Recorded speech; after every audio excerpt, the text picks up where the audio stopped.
Buenos días y bienvenidos a Iceberg de Valor, el podcast de inversión basado en el Value Investing.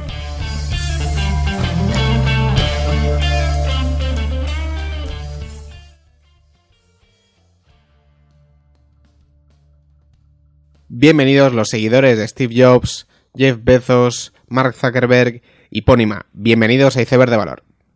Esta ha sido una semana repleta de noticias en el mundo tecnológico y quería hacer el capítulo sobre esto mismo. Una de estas noticias ha sido la publicación de resultados de Tencent.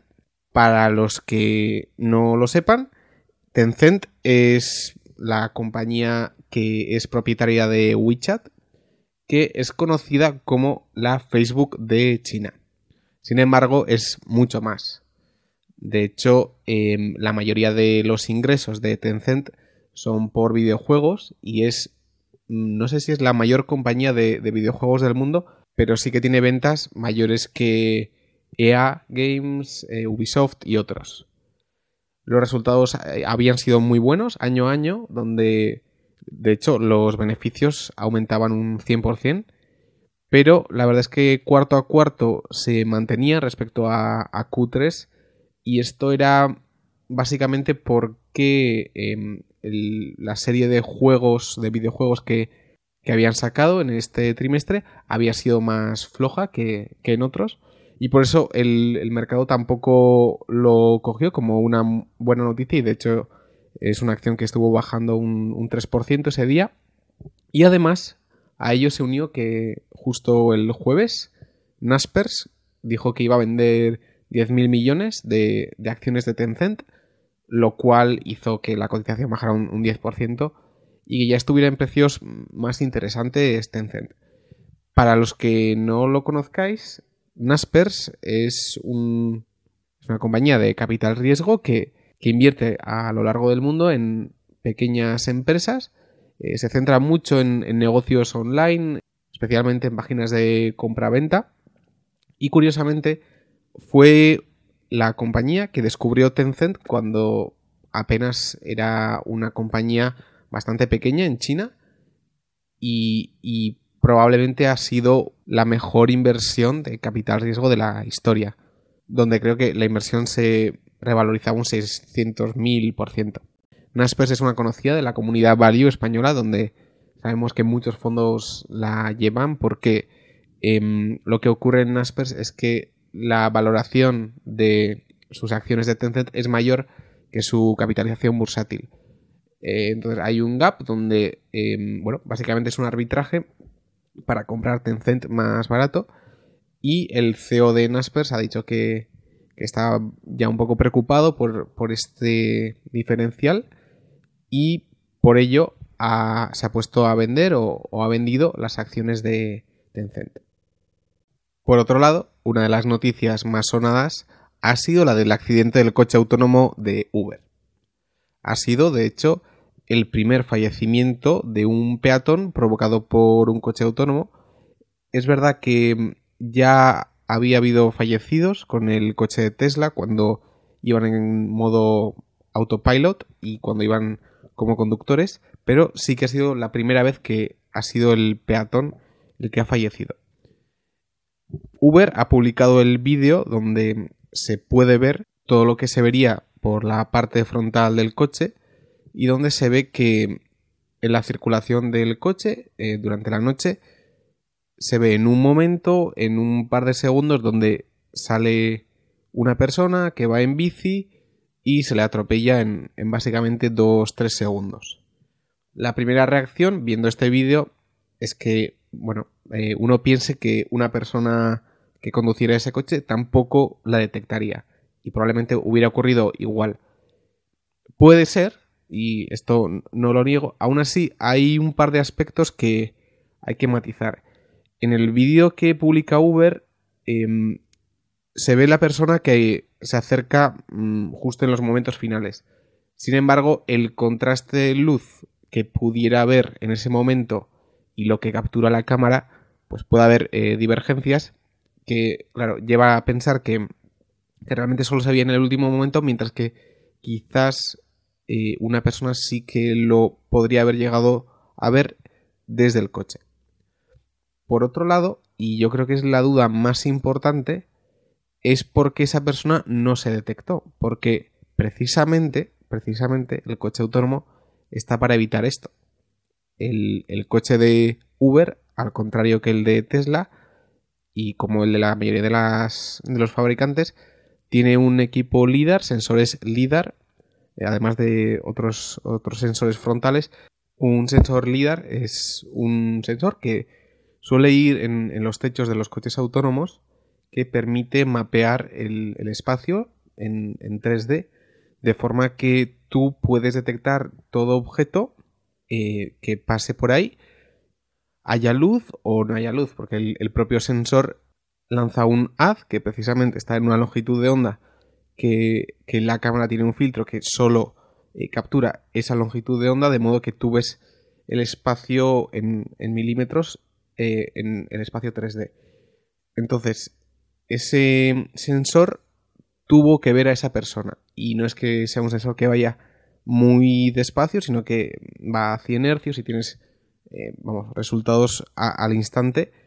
Entonces, lo que está claro es que esos sensores tuvieron que detectar a esa persona, a ese objeto, y de hecho Velodyne, que es la compañía que fabrica estos sensores LiDAR, ha dicho que sin duda alguna sus sensores tuvieron que capturar a ese objeto.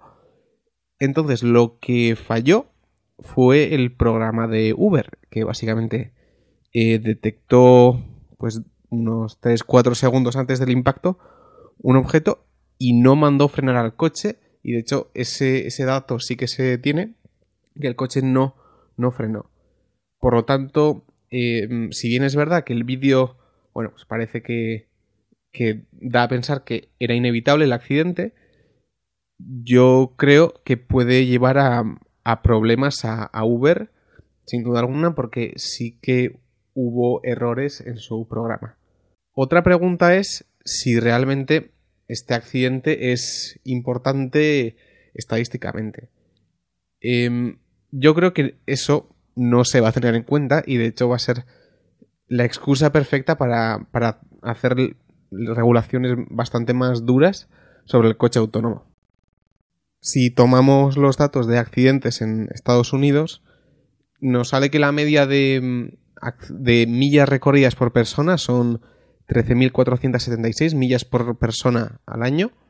En Estados Unidos hay 325,7 millones de personas. Hay el 2% de las muertes en carretera son a ciclistas. Y entonces, si hacemos la división y calculamos la estadística, se ve que cada 6.445 millones de millas muere un ciclista en Estados Unidos. Claro, esos son 6.445. Mientras que Waymo, por ejemplo, ha conducido solo 4. Y bueno, si juntamos a toda la industria del coche autónomo, habrán conducido unas 20 millones de millas, lo cual, claro, ya hay un fallecimiento con 20 millones de millas, lo cual son muchas menores al típico accidente que tienen los conductores de coche normales. Aún así, evidentemente, una muestra de una persona no es estadísticamente relevante, sino que, digamos que tuviéramos el algoritmo perfecto de conducir un coche, pero que justo al salir ha ocurrido una situación la peor posible, y en el primer kilómetro pues ha habido el primer fallecimiento. Pues eso no significaría que ese algoritmo, ese programa es muy malo, sino que, bueno, las casualidades existen, y solo una muestra no es estadísticamente relevante, y además que son programas que mejoran con el paso del tiempo y sin duda llegarán a ser mejores que los humanos. Aún así, no me cabe la menor duda que distintos legisladores en el mundo utilicen esta noticia, esta anécdota, para intereses personales o grupos de presión que intenten manipular el poder político, lo cual es habitual, y consigan retrasar la llegada del coche autónomo, lo cual espero que sea lo antes posible, ya que sí que pienso que tiene el potencial de a medio plazo cambiar, digamos, parte de la economía en la que vivimos. Por otro lado, quizás la noticia más sonada de esta semana ha sido la filtración de Facebook. Para quien no haya seguido la noticia, The Guardian hizo una pequeña entrevista a un científico, a un analista de datos de Cambridge Analytica.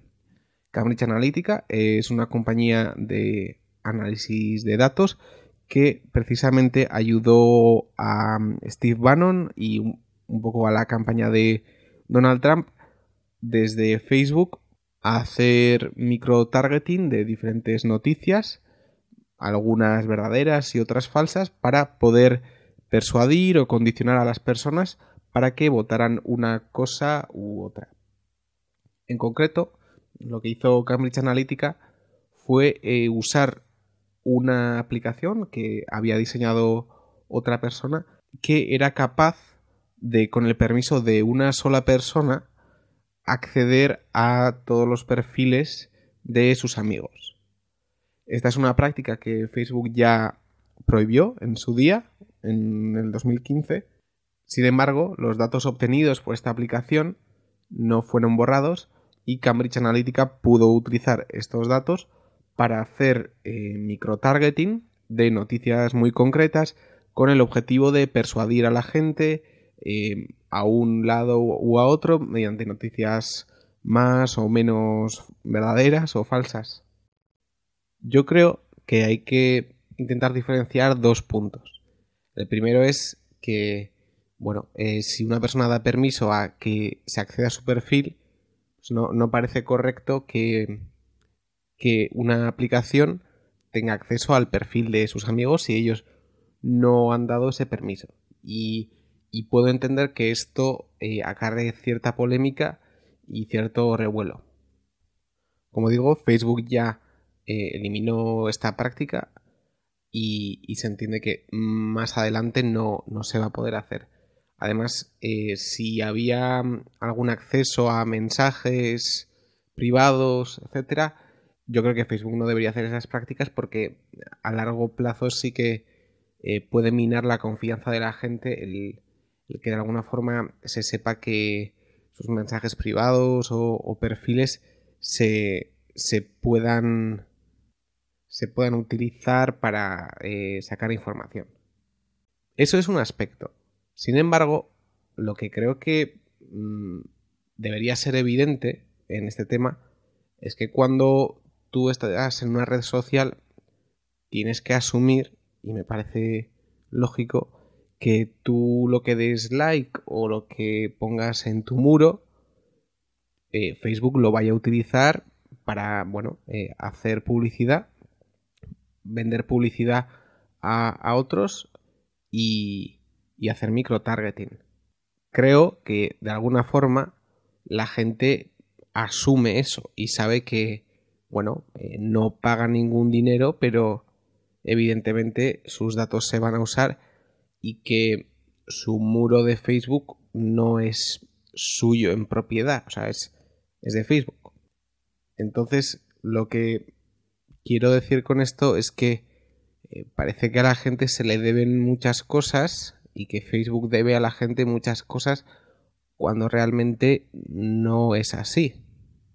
Creo que aún así es importante que Facebook siempre actúe más como intermediario entre los que quieren poner publicidad y la gente, de modo que la información no se le dé directamente a las empresas que quieren publicitarse ahí en Facebook, sino que sea algo que Facebook procese y pueda dar simplemente los resultados más de forma anónima a las empresas. Y por otro lado, un tema que ya aparece desde las elecciones y cómo fueron manipuladas por bots rusos que estaban en Facebook, y de cierta forma me parece difícil de entender por qué se le echa tanta culpa a Facebook. Estos son una serie de programadores rusos que intentan intervenir en unas elecciones y utilizan pues la plataforma con más alcance que hay. Es como si, digamos, Yahoo en sus emails, entran unos hackers y crean unos bots que mandan spam a la gente, y ese spam que mandan por el correo pues influencia o persuade a esa gente a un lado u a otro. En ese caso no diríamos que Yahoo tiene la culpa, sino que alguien ha intentado utilizar Yahoo para conseguir sus fines, y eso no está bien. Entonces Yahoo, en este caso Facebook, tendrá que hacer todo lo posible para que eso no pase, y mirando a largo plazo para que la plataforma se mantenga, intentar eliminar lo máximo posible esos agentes que quieren, digamos, influenciar a otra gente de forma más o menos perversa.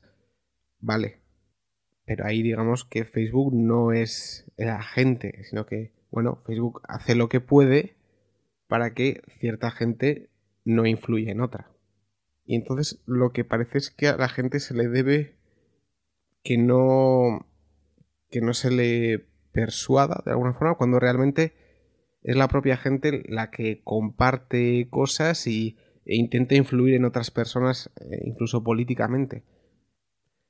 Y además, lo que más revelador me parece es que aparece este señor, que es un data scientist, un analista de datos, que se ha pasado 2 años analizando datos de la gente para hacer microtargeting, y ahora nos viene en una entrevista de 10 minutos a decir que eso está muy mal, y que básicamente hace una crítica a toda publicidad que sea del estilo de microtargeting, que no tiene ningún sentido, que este señor ha trabajado en eso, y que además que la publicidad dirigida a personas concretas no es algo malo. Es más, o sea, si tú ves la tele, ves publicidad que es para todo el mundo, y el 90% de las veces te da igual y no te interesa para nada. Mientras que cuando entras a Facebook o en cualquier plataforma que dirija mejor esos anuncios, pues esos anuncios te interesan y te informan, y es más útil para ti. Y creo por ello que tiene mucho valor. Y quizá de toda esta anécdota y esta polémica, el peligro sea este. O sea, que haya un señor en vídeo que diga que todo lo que sea microtargeting divide al país como si tuviera que estar unido. O sea, que de alguna forma toda publicidad tiene que ser uniforme e igual para todos, y que esta idea se filtre en la sociedad. Pero bueno, yo creo que más allá de toda polémica, es bastante evidente que poder dirigir publicidad o información a la gente es útil. Veremos cómo acaba este tema de Facebook. Parece que cierta consecuencia regulatoria sí que puede haber. Yo realmente no veo mucha influencia en los usuarios. Yo en mi círculo cercano no he visto a nadie que se ha quitado la cuenta. Pero lo que sí que me ha parecido curioso es cómo una historia que puede tener más o menos relevancia como esta, para mí una relevancia no muy grande, yo cuando vi el vídeo dije, pues ya tenemos el culebrón de la semana, pero que tampoco iba a ir más allá. Y luego se ha visto que no, que realmente ha tenido mucho más impacto de lo que yo mismo pensaba. Y esto le hace pensar a uno, ¿cómo es posible que ante esto todo el mundo, básicamente todos los medios de comunicación, se hayan echado encima de esta forma? Cómo se han creado campañas de que delete Facebook y este tipo de cosas.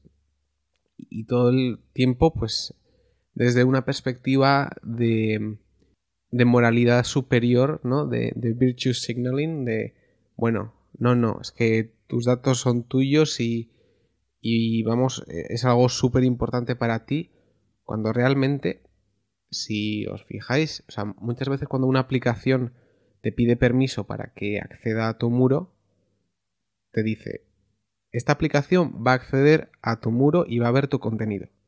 Y la gente acepta, yo acepto, y no pasa nada. Y la gente entiende esa información de forma explícita y deja a esa aplicación que acceda a su muro y lo ve como normal. Pero cuando eso mismo se le presenta a la gente con una entrevista, con una determinada producción, con unos ángulos de cámara y unas preguntas concretas que van dirigidos a crear polémica y sensacionalismo, se consigue que esa opinión que la gente en privado tiene cambie y que de cara a la galería pues se rasguen las vestiduras diciendo que bueno pues que los datos que quieren privacidad, etcétera, cuando realmente no creo que existe ese aprecio tan grande como puede parecer.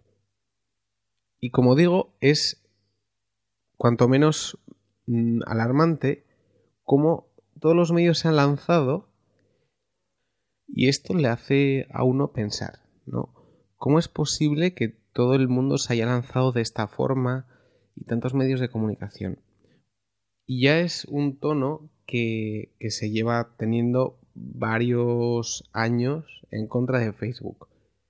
Y eso contrasta, por ejemplo, con el tono que tienen los medios de comunicación con Amazon u otros, ¿no? Por ejemplo, si Amazon entra en un nuevo mercado, el que sea, pues se dice, ¡hala! Amazon ya va a entrar en un nuevo sector y va a causar una disrupción, pero bueno, se ve como algo bueno porque Amazon lo va a hacer bien y entonces va a dar un buen servicio, mientras que no vais a encontrar un artículo donde la opinión sobre Facebook sea buena. Y uno se pregunta, ¿no? ¿Esto por qué es? ¿Es por causas intrínsecas de la propia plataforma o hay más? Y mi conclusión básicamente es que todo medio de comunicación odia Facebook. Es el medio, o sea, es el intermediario a partir del cual llegan a la gente. Lo que quieren los medios de comunicación es que la gente vaya directamente a sus páginas y venderles la publicidad directamente. Sin embargo, como Facebook es tan potente, la gente accede a las páginas de medios de comunicación a través de su muro de Facebook.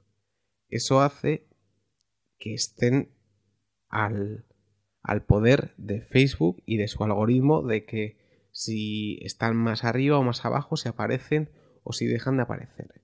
Y eso para ellos es una amenaza. Y mientras exista Facebook, ellos lo intentarán combatir lo máximo posible y bueno, esta semana ha sido esta anécdota, pero si encuentran otra cosa, intentarán explotarla al máximo porque es un grupo de presión que va en contra directamente de Facebook y manipula la opinión de la gente. Y esto es en general mi opinión sobre el tema. Yo creo que sí que puede tener consecuencias a futuro con Facebook, especialmente la regulación, porque ya se ha visto cómo también los reguladores se han lanzado a ello, pero vamos, al siguiente día ya había una propuesta de regulación para todas las tecnológicas que, vamos, o sea, en Europa era un 3% de las ventas que no tiene ningún sentido. O sea, 3% de las ventas de Google es mucho dinero. Pero bueno, o sea, ya se ha visto cómo si hay otra cosa, la gente se va a lanzar otra vez y que sí que pueda haber un impacto regulatorio. Yo no he visto a nivel personas que la gente se vaya de la plataforma. Porque eso sí que sería grave porque ahí se empieza a romper el efecto red y eso sí que sería muy peligroso. Sin embargo, yo no lo he visto. Hay muchas encuestas de, bueno, ¿tú dejarías Facebook? Y aparece todo el mundo que sí. Vale, bueno, pero eso no deja de ser de cara a la galería y el proceso de quitarte la cuenta es algo que haces en soledad y la gente no lo va a hacer. O sea, no... Es un proceso que, bueno, que el que ya quería irse hoy, pues esto ha sido la gota que colma el vaso y se va a ir, ¿vale? Pero, o sea, yo no veo a la gente y y en mi círculo cercano no he visto que la gente deje Facebook y por lo tanto básicamente la tesis de inversión se mantiene igual.